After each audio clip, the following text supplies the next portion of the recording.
What is up, my friends? The weekend has officially started and you are very welcome along to this evening's Anfield Agenda News Roundup. As always, I've got a jam-packed video for you and I'm not going to waste any time. I'm going to get straight into the news because there genuinely is that much to go through. So let's start off with some comments from Andy Robertson about his future at the club. So you may or may not be aware, but Andy Robertson's contract has one more year to run after this current season, and this is what Andy Robertson's had to say about his future.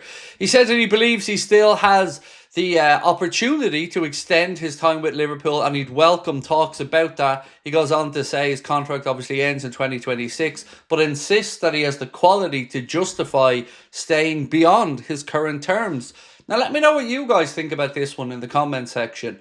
I expect that it will be Costas that gets moved on in this transfer window, and I don't know whether Andy Robertson should extend beyond one more year or not, in all honesty. I would like to give him the opportunity if he's earned it, and I'm not talking about the stuff he's done in the past, because of course Andy Robertson has been a wonderful servant to the club, but it's got to be based off what you're doing in the here and now. So for me, I would say to him, show us what you can do in the first half of next season and then sit down and talk about it after that. Right, next up, my friends, we're going to move on to a story about Dean Huijsen, and Bad News James Pearce, as he is affectionately known in the Liverpool fan circles, has said that Liverpool currently regard Chelsea as the front runners for Dean Huijsen. I don't. Many other people don't. But again, maybe this is negotiating tactic. Maybe this is Liverpool starting to, again, temper with fans' expectations and try to dampen things down a little bit. I think Dean Huijsen prefers the idea of a move to Liverpool. I get that idea based off information that I have saying that.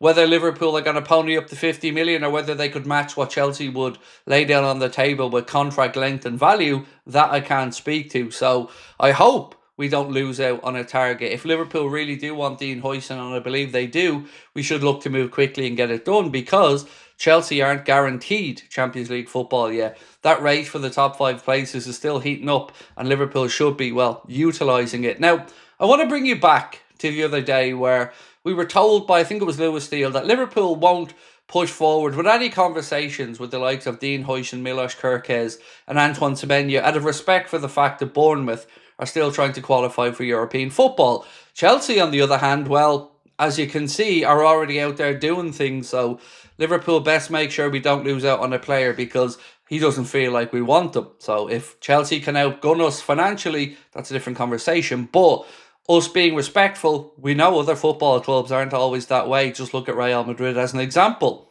Now we move on to the strikers that James Pearce has confirmed that Liverpool are considering. Hugo EKITIKE and Benjamin SESKO have been considered by Liverpool, according to James Pearce. EKITIKE is a name that we've spoken about widely here on the channel over the course of months. But Benjamin SESKO is a name that I've brought up a bit, but never really knew whether Liverpool had confirmed interest in him or not. He is a name that should be moving in Liverpool circles. Arsenal fans, I'm sure, will know all about SESKO. They've been linked with him for quite a while. Currently playing his trade at Leipzig, having moved on from Salzburg. And with Jurgen there at the El Red Bull camp, we should be able to garner some information on him if Liverpool are seriously interested. I think SESKO is going to be a great player personally, but let me know what you guys think. If I gave you the option right now, Hugo EKITIKE or Benjamin SESKO, and only one of those two, let me know in the comments which one you'd be picking. Now, we talked about Stiller a little bit. James Pearce has given a bit more information onto how highly he is regarded at Liverpool. He said when Liverpool failed in the pursuit of Martin ZUBIMENDI last summer, they also then considered Stuttgart's Angelo Stiller as an alternative. Now, excuse me if I'm wrong on this, but I remember being told it was ZUBIMENDI or nobody last year. I remember it being written by many journalists far and wide that if it wasn't ZUBIMENDI, there was nobody else being considered, nobody else being looked at. And now once again we see that we've either been manipulated or the journalists were lied to or we were lied to. But either way, it was a load of poo-poo, and it should have been, because you can't just have one option. Martin ZUBIMENDI or nobody was never going to work, so you do need to have backup options. And now we can see that, according to James Pearce, now Angelo Stiller was viewed as an alternative. So which one is it?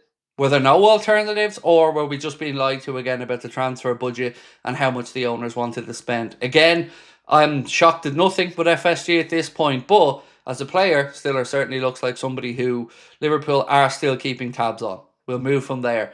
Alisson Becker. This is a bit of good information from James Pearson, full credit for it. He said Liverpool have a 1-year option built into Alisson Becker's deal. So Alisson is effectively under contract until the summer of 2027. We knew that he had 2 more years to go.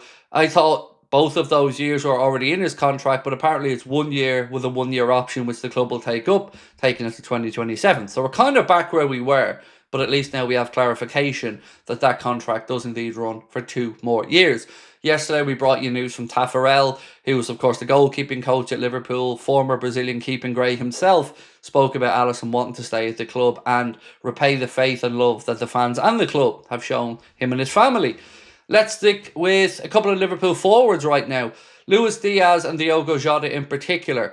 Diaz is, according to James Pearce, and well, I guess the facts, coming off his best season for Liverpool, and Liverpool don't want to lose him. So we've said in the past couple of days, it looks like those contract talks are going to pick up and that Liverpool want to extend Diaz. I think that's a great move. I think that's what we should be doing. I've said many times I don't see the point of trying to upgrade a left-hand side that doesn't need upgrading. I would move on Jota and Darwin, but according to James Pearce, the club don't want to lose Jota and there's no sign of him pushing for a move.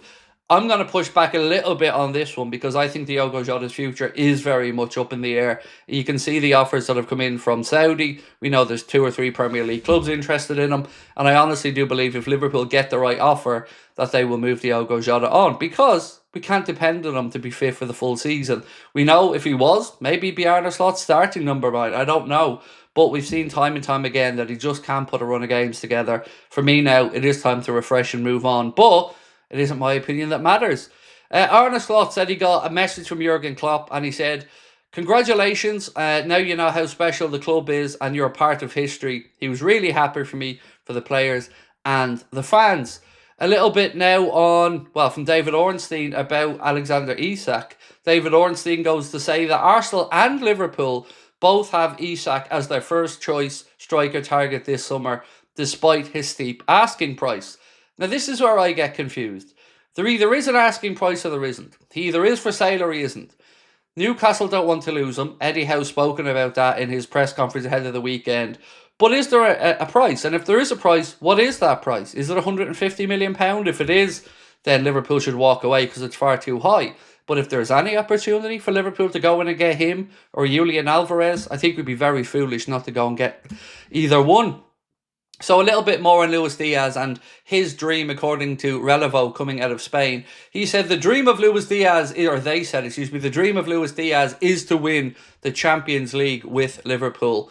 Good, because we want to win the Champions League as well. So, Lucho, come on, fella, make it happen. And a little bit on Conor Bradley. Conor Bradley has returned to training today and is expected to be available to face Chelsea, according to Arne Slot. Just before we finish up today, a little bit on Joe Allen, who has confirmed that after 661 professional appearances with Swansea, Wrexham, Liverpool and Stoke, he is going to retire at the end of this current season. And what a career it has been for Joe Allen. It was a pleasure having him at Liverpool. Seems like a really lovely fella as well. Wishing him all the best with whatever life has in store for him after his career as the playing side of football comes to an end. So I just wanted to let you guys know about that because many of us have nothing but affection for Joe Allen, who was a beautiful little human being, as Brendan Rodgers would say. Right, ladies and gentlemen, that is it for now, but we will be back tonight, 8:45, with the late night agenda, the best way to kick off your weekend. We'll have a little look ahead, of course, to the game coming up with Chelsea, the Guard of Honour game at the Bridge, as I'm now calling it, and we'll go through all the latest transfer stories as well. The preview will be coming out tomorrow for the Chelsea game. The 2 shows in Liverpool are moving along really well, as I've mentioned. Don't forget to get your tickets if you want to come and see it. Don't want anybody giving out to me if it sells out because they can't come. Good problem, I know, and it will be the first one that we've really fully sold out properly, which would be amazing. So if you do want to come along, tickets are moving really well. Cork, we're going to look after you guys and announce that show very soon, and we will see you guys tonight, 8:45. If I don't see it, enjoy your weekend, enjoy the weather, and much love, my friends. Bye-bye.